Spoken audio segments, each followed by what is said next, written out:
உலக தமிழ் மக்கள் அனைவருக்கும் எனது அன்பான வணக்கம். இன்றைக்கி நம்ம என்ன பண்ண போகிறோம்னா மீனமில்லை தான் தயாரிக்க போகிறோம். நம்ம அடுத்ததாக விவசாயம் நமக்கு முடிஞ்சிருச்சு. இப்போ அடுத்ததாக ஒரு விவசாயம் பண்ணிக்கிட்டு இருக்கோம். அதுக்காக நம்ம மீனமில்லை தயாரிக்க போகிறோம். மீனை போய் நம்ம வாங்கிட்டு வந்தாச்சு காலையிலேயே. அங்கே மீன்லாம் எடுத்து தனியாக க்ளீன் பண்ணி வச்சாச்சு. சர்க்கரை அள்ளிட்டு வந்தாச்சு. சர்க்கரை பார்த்திங்கன்னா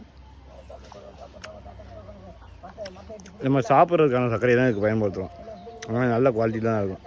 சரிங்களா, இதுக்குள்ளே சர்க்கரையை போட்டுருவோம். சர்க்கரையில் போட்டாச்சு. மீனை கொட்டணும். போட்ட மத்தியில் மீனை போட்டாச்சு. இப்போ சர்க்கரையை கொட்டுவோம். கொட்டியாச்சு. இப்போ இதை கலக்கி விடுவோம் நல்லா.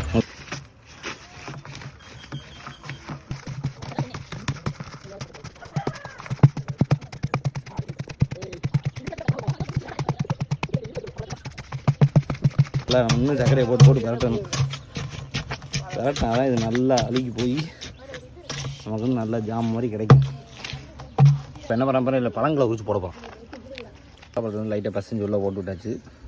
இது நம்ம கொட்டியாச்சா. கொஞ்சம் நம்ம சர்க்கரையை கொஞ்சமாக தள்ளி விடணும்.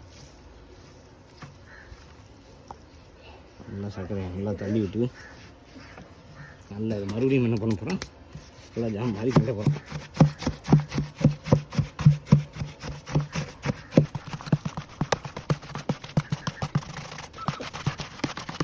யாராவது செடிகளுக்கு வேணுன்னா கேளுங்க, நாம் வந்து ஒரு லிட்டரு தரலாம். சரிங்களா, ஒரு ஆளுக்கு 1 லிட்டருங்கிற அளவில் தான் தர முடியும். நிறையாலாம் தர முடியாது. உங்களுக்கு வேணுன்னா சொல்லுங்கள், நிறையா செஞ்சு தரனாலும் செஞ்சு தரேன், ஒன்றும் பிரச்சனை இல்லை. நல்லா வேணும் ரெடி வேணாலும். இதில் நம்ம இன்னும் பப்பாளியெல்லாம் போடலாம். இப்போக்கி நமக்கு பண்ணுறதுனால அதெல்லாம் போடல. கமர்ஷியலாக பண்ணும்போது நம்ம பப்பாளி தயிர் இதெல்லாம் உள்ளே விட்டு நம்ம எல்லாம் பண்ணிக்கலாம்.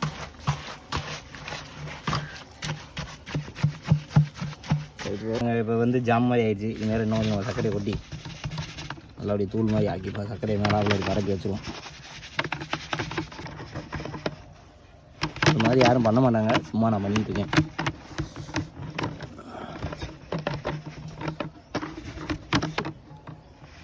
பார்த்தோம்னா நம்ம எப்படி கம்ப்ளீட்டாக மூடி வச்சுருங்க பார்த்தீங்களா. உள்ளே போட்டு சர்க்கரையிலே மூடி வச்சாச்சு. இது அப்படியே அதை கொஞ்சம் கொஞ்சமாக கரைஞ்சி அப்படியே உள்ளே போய் இதாகிடும். நல்லா எடுத்து நல்லா பயன்படுத்திக்கலாம். சரிங்களா, கொட்டி வச்சாச்சு, முடிஞ்சு. இது அப்படியே அடைச்சி ஒரு 21 நாள் நம்ம வந்து அப்படியே வச்சிட வேண்டியது. அதுக்கப்புறம் திறந்து எப்படி இருக்குன்னு நம்ம பார்ப்போம்.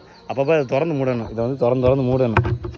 இல்லைன்னு வச்சுக்கோங்க, டம்முன்னு வெடிச்சிடும். எனக்கு கேஸ் ஃபார்ம் ஆகும். அதனால் சரி, மேலும் ஒரு நல்ல ஒரு காணையில் உங்களை சந்திக்கிறேன். நன்றி, வணக்கம்.